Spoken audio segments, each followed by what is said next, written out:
My friend Jacob used to work as a field technician for a weather monitoring program. His job took him all over the country: deserts, forests, mountain peaks, and remote islands. He was the kind of guy who liked being alone and didn't mind bad weather, so the work suited him. Most of the time, his trips were nothing to talk about. He'd fly somewhere, take a boat or snowmobile to the site, swap out batteries, clean sensors, tighten bolts, then go home. But in the spring of 2019, he had an assignment that stuck with him. He swore to me it was real.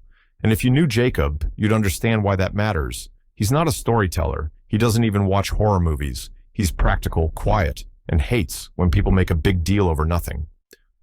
But when he told me about this trip, his voice got low, and his eyes kept drifting to the floor like he didn't want to see my reaction. The location was a nameless rock of an island off the coast of Alaska, just a hunk of stone jutting out of the sea, battered by wind and waves. The only structure there was a short steel weather tower and a squat metal shack bolted to the rock. The shack stored tools, replacement parts, and a fold-out cot for sleeping. The tower was automated and sent data back to the mainland on wind speed, temperature, barometric pressure, things like that. But every few years, someone had to go check it in person.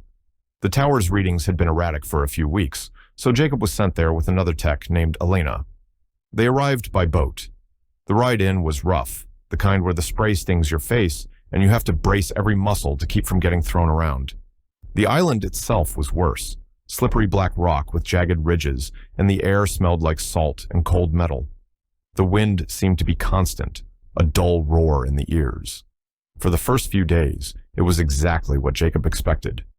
They worked in the freezing wind, their hands going numb through their gloves. They cleaned the sensors, scraped barnacle-like salt buildup from the base of the tower, and swapped out the backup battery. At night, they heated canned food on a small propane burner, played cards, and tried to ignore the low, endless hum of the wind. On the fourth night, Jacob woke up because it was too quiet. The wind had stopped completely, and the silence pressed in like something heavy. He said it felt like the air itself was waiting. When he looked out the tiny shack window, he saw that the tower's red warning light wasn't blinking. That light was never supposed to go out, not unless there was a serious failure. They dressed quickly and went outside. The air was damp and strangely warm compared to the last few days. Their boots scraped on the rock as they crossed to the tower. The ladder to the top was icy and stiff. Jacob climbed first, his breath fogging in the dark.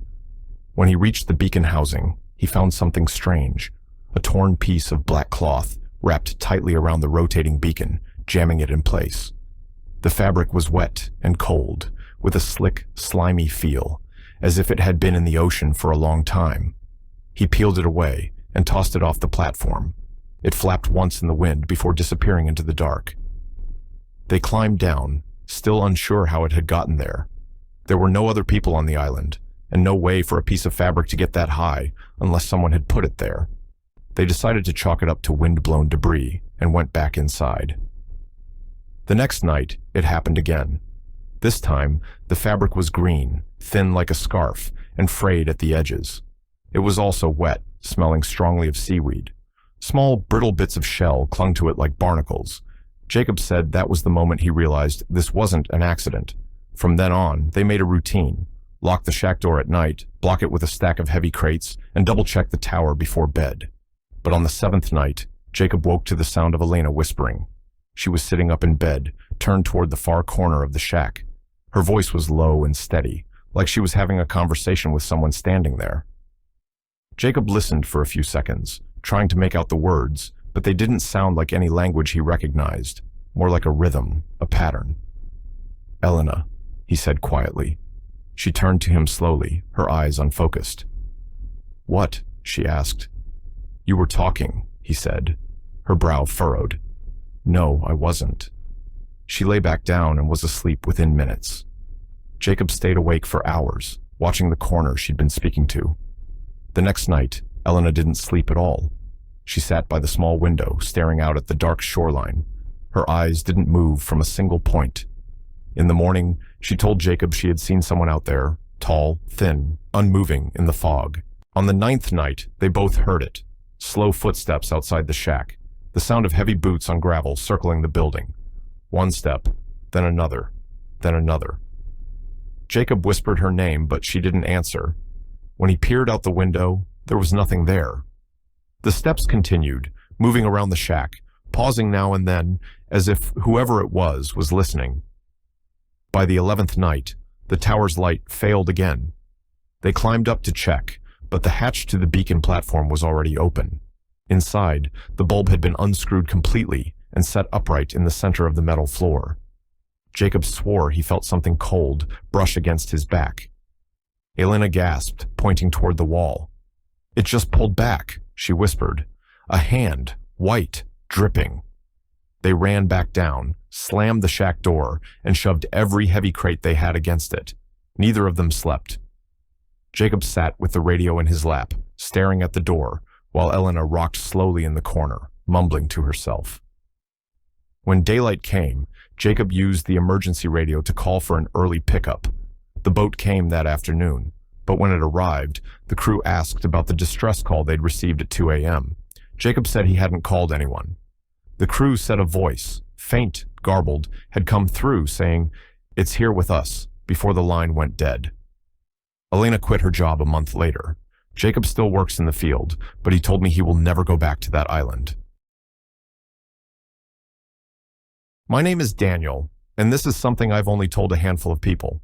I worked for years as a contractor for remote structures, weather stations, watchtowers, lighthouses, and anything else too far or too awkward for regular maintenance crews to bother with. I was used to working alone. It never scared me. If anything, I liked it. I liked the quiet, the sense that I was the only person for miles. That changed 5 years ago. It was early winter when I got a call from a county office in Maine. They had an old weather station sitting on a rocky island about 40 minutes off the coast. No one had been out there in over a decade. They wanted me to do a structural inspection and decide if it was worth restoring or if it should be condemned. They told me there was no dock, just a flat patch of stone where a small boat could drop me off at high tide. They could only do that once going in and once coming out. I'd be alone the whole time. That didn't bother me. The boat ride was cold and choppy. The island came into view as little more than a dark smudge against the gray horizon. It wasn't much bigger than a football field, just a lump of rock with patches of tough grass clinging to it. The weather station stood near the center, a squat 2-story building with peeling white paint. Beside it was a shed with a half-collapsed roof, and behind that, a rusted steel tower that had once held the instruments.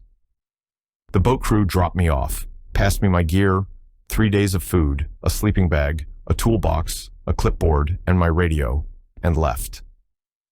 The sound of their engine faded until all I could hear was the wind. Inside, the station smelled of salt, dust, and old wood. The first floor was one long room with a desk, some cabinets, and a metal staircase in the corner. The second floor had a narrow hallway, 2 small offices, and a door leading to the tower stairs. The place was solid enough for now, but you could tell it had been left to rot for a long time. That first night, I rolled out my sleeping bag in the main hall, close to the wall where the wind was weakest. The silence hit me right away. Normally, on islands, you still hear waves crashing, or seabirds calling. Here, there was nothing, just a soft hiss of wind and the occasional creak of the building. It felt like the world had forgotten this place. The next morning, a thick fog had rolled in. I could barely see the outline of the shed from the front door. It was the kind of fog that made everything feel closer than it really was, like the air itself was pressing against you. I climbed the tower stairs to check the bolts and supports. Halfway up, I passed a small metal door I had noticed the day before. It was bolted shut then, rust locking the hinges in place. But now, it hung open by a few inches. The gap was just wide enough to see inside, darkness, and in the back corner, a wooden crate about the size of a shoebox. The wood was dark with moisture and green with moss, as if it had been in the ocean recently. I didn't touch it. I closed the door, made a note, and kept working. That night, something woke me. I lay there, unsure at first what it was. Then I realized it wasn't a sound that woke me. It was the lack of sound. The wind had stopped. The building had gone perfectly still. That's when I heard it, faint, slow footsteps on the metal stairs above me. I sat up, listening. The steps weren't coming down. They were going up, higher into the tower.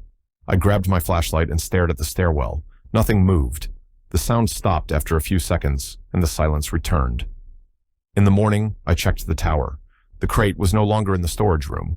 I found it sitting on the middle landing of the stairwell. It was heavier than I expected when I picked it up, soaked through, the wood swollen, the lid nailed shut. I didn't want to pry it open, so I carried it down to the main hall and left it near the wall. Outside, the fog was even thicker. While walking around the building, I saw them, footprints in the wet dirt. Not boots, not shoes, bare human feet. The prints came from behind the station, curved slightly around the side, and stopped at the cliff's edge. There were no prints going back. That night was worse. Around midnight, a violent slam shook the building. It came from upstairs. Dust drifted down from the ceiling. Then 3 slow knocks echoed through the room, not from the door, not from the floor, directly from the wall beside where I was lying. The sound was solid, deliberate, like someone knocking from inside the wall itself. I stayed frozen, staring at the darkness until it stopped. When the sky lightened, I called the boat crew on the radio. I told them I needed to leave immediately, that I was sick. They said the fog was too heavy, but they'd try to reach me in the afternoon. I packed my gear and waited outside near the landing rock. Hours passed. The fog didn't lift. It thickened. At one point, I realized I could no longer see the station behind me, even though it was less than 50 feet away. Then I heard footsteps on the gravel behind me, slow, steady. I turned, but there was nothing, just the solid wall of fog. I moved to the cliff's edge and stayed there until, finally, I heard the faint blast of a boat horn. When they pulled me aboard, the deckhand asked why my face was pale and why my hands were shaking. I told him the weather station was unsafe and should be sealed up for good. I never told anyone about the crate, or the footprints, or the knocking. I never went back to that island. I never even tried to find it again. Some places don't want people. Some places want to be left alone.